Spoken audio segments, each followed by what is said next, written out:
నమస్తే. ప్రస్తుతం మనతో పాటు ప్రముఖ సినీ విశ్లేషకులు ఇమ్మంది రామారావు ఉన్నారు. ఆయనతో మాట్లాడదాం. నమస్తే సార్. నమస్తే.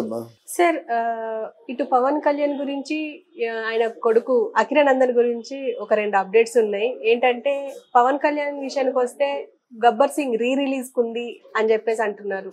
అంటే ఆల్రెడీ ఖుషి లాంటి సినిమాలు వచ్చి చాలా అప్లాజ్ వచ్చింది. అండ్ మళ్ళీ గబ్బర్ సింగ్ రిలీజ్ అవుతోంది అంటున్నారు. ఇటేమో అఖిరానందన్ది రామ్ చరణ్ ప్రొడ్యూస్ చేయబోతున్నారు మూవీ అని చెప్పేసి అంటున్నారు. ఎలా ఉంటుంది సార్ అఖిరానందన్ మూవీ ఎలా ఉండబోతుంది అంటారు? ఇప్పుడు పవన్ కళ్యాణ్ రాజకీయాల్లోకి రాకముందు పవన్ కళ్యాణ్ రాజకీయంలో విజయం సాధించిన తర్వాత అని 2 విషయాలు ఆలోచించుకోవాలి.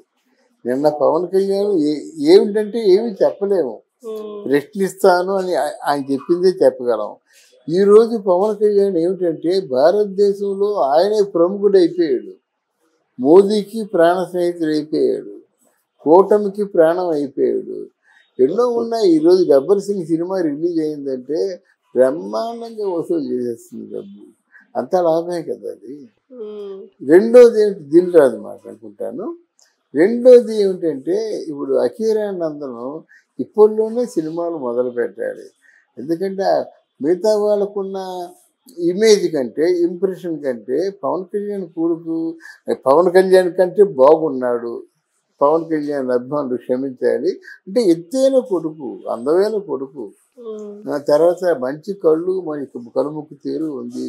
2 ఆర్టిస్టులు పుట్టినటువంటి వ్యక్తి కనుక చాలా స్టైలిష్గా ఉన్నాడు. ఎక్కడికి వెళ్ళినప్పుడు కూడా ఇలా తలెత్తి చూస్తున్నారు కదా అందరూను. అందువల్ల అట్లాంటి వ్యక్తిని రామ్ చరణ్ ముందు ఇనిషియేషన్ తీసుకొని సినిమా స్టార్ట్ చేయబోతున్నాడు.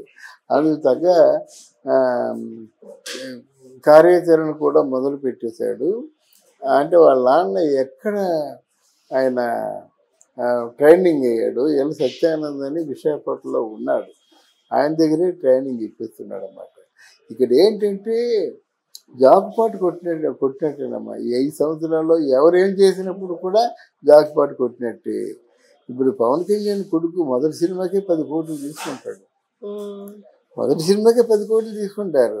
సినిమాలు తీసేవాళ్ళు వరుసలో లైన్లు ఉంటారు. 100 కోట్లు 200 కోట్లు పెట్టి పవన్ కళ్యాణ్ కొడుకుతో సినిమా తీస్తే పవన్ కళ్యాణ్ దృష్టిలో వాళ్ళు ఎలా ఉంటారు? వాళ్ళు నా కొడుకుని ఇంత ఆదరిస్తుంటారు అనుకుంటారు. మిగతా ఉంటాయి రాజకీయాల్లో, అవన్నీ సర్దుబాటు చేసుకుంటారు అన్నమాట. అంటే ఎవరైనా ముందుకు వస్తారు. అంటే అఖిరానందంతో సినిమాలు తీయడానికి ఆయన ఓపిక, కానీ ఎన్ని సినిమాలు తీయాలంటే అన్ని సినిమాలు ఈ 5 సంవత్సరాల కాలంలో చేయడానికి ముందుకు వస్తారన్నమాట. అందుకు రామ్ చరణ్ కూడా చాలా మంచి ప్లాన్ వేశాడు. వరుసగా రామ్ చరణ్ సినిమాలు తీసే అవకాశం ఉంది. ఎందుకంటే అంతగా లాభాలు కూడా వస్తాయి. వరుసగా రామ్ చరణే ఈయన హీరోగా రెమ్యునరేషన్ ఇవ్వాల్సి వస్తుంది. ఎందుకంటే ఇస్తాడు, ఎందుకంటే కొడుకే కదా, బయట వాళ్ళకి ఇచ్చేది లేదు కదా. ఏం చేస్తారు, మా పందెం ఎంత అని ముందు పందెం కాశారనుకోండి. ఎంత కాస్తారైనా డబ్బు ఉన్నాడు కనుక ఒకేసారి ₹1,00,00,000 కాస్తాడు. డబ్బు లేనివాడు కష్టం కదా. 30 లక్షలు పెట్టి సినిమా తీసేవాడు మరి నా అఖిరానందన్కి ఏమైనా డబ్బులు ఇవ్వగలడా? 5,000, 10,000, 25,000 ఇస్తాడు, ఏదో 1,00,000 ఇస్తాడు, అంతే కదా. అలా కాకుండా ఈ సినిమాలన్నీ 100 కోట్లు కదా, అందులో 10 కోట్లు ఇస్తాడనమాట. అంటే బజారు మార్కెట్లో ఒక రేటు ఫిక్స్ చేసి పంపిస్తారు. అది నాకు తెలిసినంత వరకు తెలుగు అంటే మన 2 రాష్ట్రాల్లో, ఉభయ రాష్ట్రాల నటీనటులు అందరికంటే, ఉత్తరాదిలో ఉన్న హీరోలు అందరికంటే the better hero and super hero అవుతాడు అఖిరానందన్. అండ్ పవన్ కళ్యాణ్ గురించి చెప్పండి సార్. అంటే ఇప్పుడు రిలీజ్ అవ్వబోతుంది మూవీ, సో ఎలా ఉండబోతుంది అంటారు? మళ్ళీ అంటే ఫ్యాన్స్ కి ఇది ఒక ఊరట అనుకోవచ్చా? ఫ్యాన్స్ ఊరట కాదు ఇక్కడ, అదే రాజకీయాలు మీరు అర్థం చేసుకోవాలి. ఎలాగంటే ఇంతవరకు ఫ్యాన్స్ జై పవన్ జై పవన్ అన్నారు. తర్వాత నెల అయిపోయిన తర్వాత ఏమంటారు, పవన్ గారు నన్ను పిలిచి ఏదైనా బాధ్యత అప్పచెప్తే బాగున్నాను, కన్సాలిడేటెడ్గా నెలకి ఇంత అమౌంట్ వస్తే బాగున్నాను, నన్ను నామినేటెడ్ పోస్ట్ ఏమి ఇస్తే బాగున్నాను, కనీసం గ్రామాల్లోనే ఇన్ఛార్జ్ పోస్ట్ ఇస్తే బాగున్నాను. అభిమానులందరికీ అదే ఉంటుంది కదా. ఇప్పటి నుంచి పవన్ కళ్యాణ్కి బాధలు మొదలవుతాయి అన్నమాట. ఎందుకు, వాళ్ళ అన్నయ్యని తిరుమల తిరుపతి దేవస్థానానికి చైర్మన్గా వేయించుకోలేకపోయాడు. ఇది మనం గమనించాలి. ఆయన అడిగాడు, అడిగి ఉంటే ముభావంగానే అడిగి ఉంటాడు, కానీ వెంటనే కాళ్ళు ఎగరేసుకొని మరి ఇచ్చేయాలన్నమాట. ఆయన కూటమికి చేసే సేవకి ఆ నాగబాబుకి ఖచ్చితంగా తిరుమల తిరుపతి దేవస్థానం చైర్మన్ పోస్ట్ ఇవ్వాలి కానీ ఆలోచిస్తున్నారు. ఆలోచించడం తప్పు అంటే తప్పు కాదు, రైటే.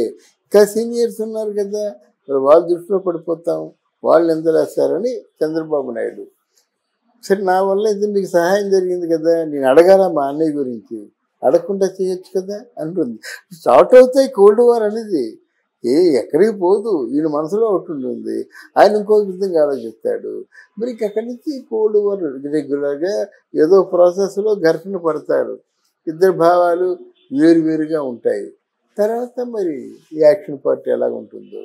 అయితే ఏది ఏమైనప్పటికీ కూడా 2 సంవత్సరాలు దాటిన తర్వాత మాత్రం మరి ప్రతిపక్ష పార్టీగా జనసేన ఉంటుందని నా వ్యక్తిగతమైన అభిప్రాయం. అండ్ అఖిల విషయానికి వస్తే మళ్ళీ అంటే అఖిలానందన్కి ఇప్పుడు ఒకవేళ రామ్ చరణ్ తీసే మూవీ హిట్ అయ్యే అవకాశం ఉందంటారా? పోటీ కాదు కానీ అఖిలానందన్ సూపర్ హీరో అమ్మా. ఇప్పుడు మీరు ఎలా చెప్తున్నారు, ఆయన ఇంతవరకు చేయలేదు కదా? ఎలా చెప్తున్నానంటే ఇప్పుడు చిరంజీవి మెగా హీరో, మరి చిరంజీవి కంటే మంచి పేరు పవన్ కళ్యాణ్ ఎలా తెచ్చుకున్నాడు? మెగా హీరో కదా, సుప్రీం హీరో మెగా హీరో. అలాగే తొలి ప్రేమ హిట్, దాని తర్వాత ఇంకేదో తమ్ముడు, బద్రి ఇవన్నీ ఉన్నాయి కదా, ఖుషి, అత్తారింటి దారిది, ఎన్ని సినిమాలు ఉన్నాయి కదా, గబ్బర్ సింగ్, ఎక్కడ అన్కంపేరబుల్ కదా. అంటే పవన్ కళ్యాణ్తో చిరంజీవిని కంపేర్ చేస్తాం అంటే చిరంజీవి మార్కెట్ చిరంజీవిది, వీళ్ళందరికంటే సూపర్ మార్కెట్ 80 కోట్లు సంపాదిస్తున్నాడు పవన్ కళ్యాణ్. అంటే కరెక్ట్గా మిగతా వాళ్ళు అంటారు, చెప్తారనుకోండి, అంత అన్ని కోట్లు ఇవ్వలేరు, కానీ పవన్ కళ్యాణ్ చిరంజీవి గారి కంటే హైయెస్ట్ రెమ్యూనరేషన్ తీసుకుంటారని ఎవరైనా ఎక్స్పెక్ట్ చేశారా? పవన్ కళ్యాణ్ చిరంజీవి కంటే మంచి roaring response from the public వస్తారని ఎవరైనా ఎక్స్పెక్ట్ చేశారా? అలాగే ఈ తండ్రిని మించిన కొడుకు ఎందుకు కాకూడదు అఖిలానందన్? కానీ జెనెటిక్స్ కదా. పవన్ కళ్యాణ్ 5 అడుగుల 8 అంగుళాలు 10 అంగుళాలు ఉన్నాడు, ఈయన 6 అడుగుల 5 అంగుళాలు ఉన్నాడు. మరి ఇద్దరికి సంబంధం తారతమ్యం లేదు, ఇద్దరికి మధ్య వ్యత్యాసం లేదా? ఉంటుంది. ఇప్పుడు ఆయన హీరో అయినట్టే the most wanted lover boy అవుతాడు. ప్రభాస్ గిబాస్ కాదు కానీ సరిగ్గా పాలు కారేటువంటి బొగ్గలు 19 years, అలాంటి వాళ్ళని ఇంకా లవ్ చేయని వాళ్ళు ఉండరు ఎవరు. అలా లవ్ చేస్తేనే సినిమాలు ఆడుతాయి, ఇది అంతే కదా. అలా అంత క్రేజీ ఉంటేనే సినిమాలు ఆడుతాయి. అలాంటి మరి దేవరకొండ సినిమాలు కూడా అలాగే ఆడాయి కదా.